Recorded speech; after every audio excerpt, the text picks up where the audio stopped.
Postoji li išta teže u životu nego čekati decenijama na odgovor, ćutati dok te drugi osuđuju i uprkos svemu i dalje verovati? Priča koju danas delimo sa vama nije samo istorija jednog starog praznika. Ovo je dirljiva i duboka priča o ženi koja je nosila najtežu tugu, o molitvi koja je promenila sudbinu čitavog sveta i o čudu koje nam dokazuje da nijedna suza i nijedan uzdah nisu uzaludni. Danas, 7. avgusta, pravoslavni narod širom sveta seća se svete Ane, majke presvete Bogorodice i bake Isusa Hrista. Ovaj praznik u narodu poznat kao Uspenije svete Ane posvećen je njenom mirnom, blagom i bezbolnom odlasku iz ovog života u večni mir. Dok mnoge svete praznike vezujemo za teška stradanja i muke, danas slavimo praznik tišine, hrišćanskog strpljenja i dokaz da jedan skroman život može doneti blagoslov celom čovečanstvu. Pre nego što zaronimo u ovu dirljivu priču, odvojite jedan trenutak i podržite naš rad. Ostavite like na ovaj video, kliknite na dugme za pretplatu i uključite zvonce kako ne biste propustili nijednu narednu priču iz našeg duhovnog spomenara. Vaša podrška nam je izuzetno važna, jer nam pomaže da ove poučne i svete reči stignu do što većeg broja ljudi kojima su mir i nada danas najpotrebniji. Da bismo zaista razumeli veličinu i značaj svete Ane, moramo se vratiti daleko u prošlost, u vreme koje je prethodilo rođenju Majke Božije. Sveta Ana je odrasla u verujućoj, poštenoj i uglednoj porodici. Od malih nogu učena da živi skromno, da poštuje Boga i da pomaže svakome kome je pomoć potrebna. Kada je došlo vreme za udaju, stupila je u brak sa Joakimom, čovekom izuzetno dobrog srca i čiste duše. Njihov brak je bio pravi primjer ljubavi, razumevanja i međusobnog poštovanja. Nisu živjeli samo za sebe i svoje potrebe. Svoju imovinu i sve što bi zaradili uvek su pošteno delili na 3 jednaka dela. Jedan deo su redovno davali crkvi i hramu, drugi deo su delili siromašnima, bolesnima i putnicima, namernicima, a samo treći deo ostavljali za svoje svakodnevne potrebe. Zbog svoje dobrote bili su cenjeni i voljeni među svima koji su ih poznavali. Međutim, i pored sve njihove dobrote, poštenja i pravednog života, preko 50 godina njihov dom bio je prazan i tih. Nisu imali dece. Za dvoje ljudi koji su se toliko voleli i koji su sve svoje resurse delili sa drugima, to je bila najteža bol koja se može zamisliti. U to vreme, u društvu u kom su živeli, to što neko nije mogao da ima dece smatralo se najvećom nesrećom i teškim teretom. Ljudi su na njih gledali sa podozrenjem, a komšije i rođaci su šaputali iza njihovih leđa, verujući da su učinili neki tajni greh zbog kog ih je Bog zaboravio i kaznio. Uprkos toj teškoj sramoti i nerazumevanju okoline, Joakim i Ana nisu dozvolili da im gorčina i bes otruju srca. Nisu se svađali, nisu krivili jedno drugo za nesreću koja ih je zadesila, niti su i jednog trenutka izgubili veru u Boga. Nisu rekli, zašto baš mi kad živimo pošteno? Naprotiv, njihova zajednička tuga ih je još više sjedinila, a njihova molitva postajala je svakim danom sve dublja i iskrenija. Najteži i najdramatičniji trenutak u njihovom životu dogodio se tokom jednog velikog praznika u Jerusalimu. Stari Joakim je zajedno sa mnogim drugim ljudima otišao u hram da prinese svoj dar i žrtvu Bogu. Međutim, starešina hrama ga je pred svima prisutnima javno zaustavio i grubo odbio njegov dar.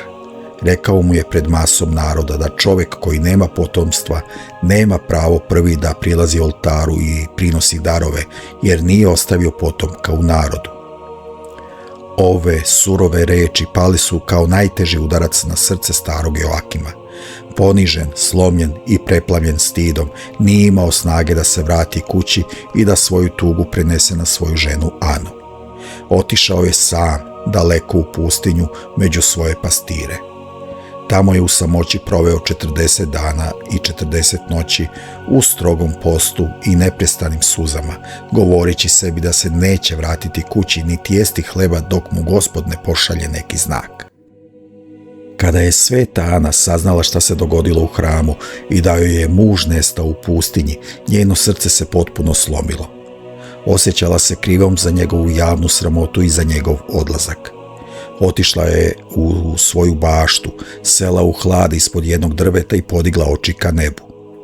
Gledajući ptičja gnezda u granama i mlade ptiće kako cvrkuću, kroz gorke suze se molila: Gospode, ti koji si dao život i plodnost svemu na zemlji, pticama, životinjama i samoj zemlji, zašto si samo mene ostavio bez deteta?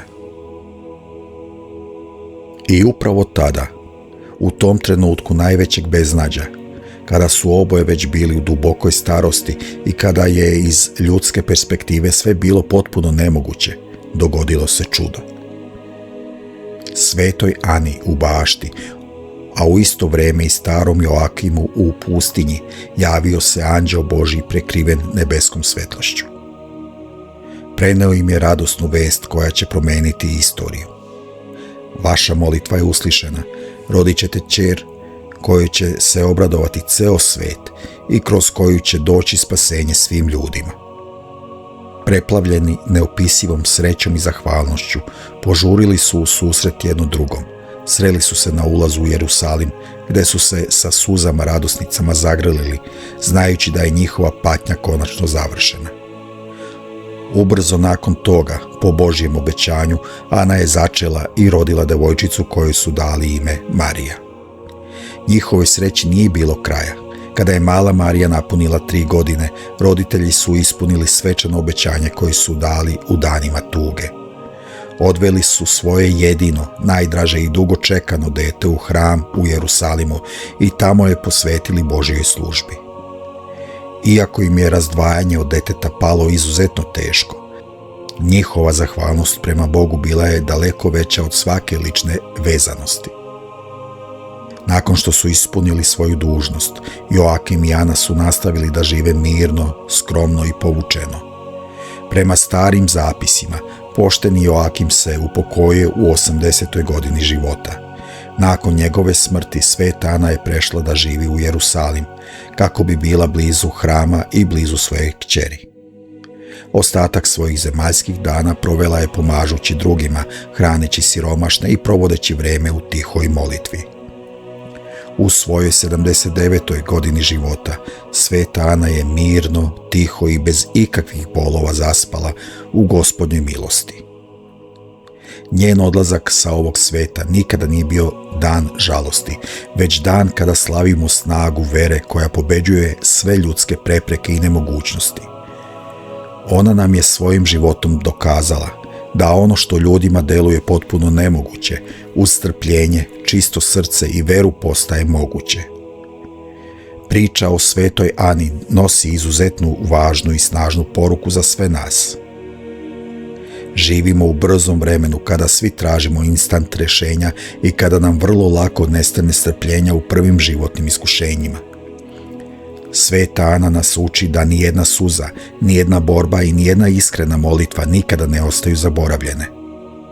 Ona nas podsjeća da su najveći blagoslovi u životu često sakriveni upravo iza dugog i teškog čekanja. Napišite nam u komentarima koja je to želja ili molitva na čiji odgovor vi strpljivo čekate u svom životu. Podelite vaše misli sa nama ispod ovog videa, jer tako bodrimo i snažimo jedni druge u veri i nadi. Podelite ovaj video sa svojom porodicom, prijateljima i dragim ljudima kako bi oni osjetili mir, utehu i nadu koje nosi ovaj praznik.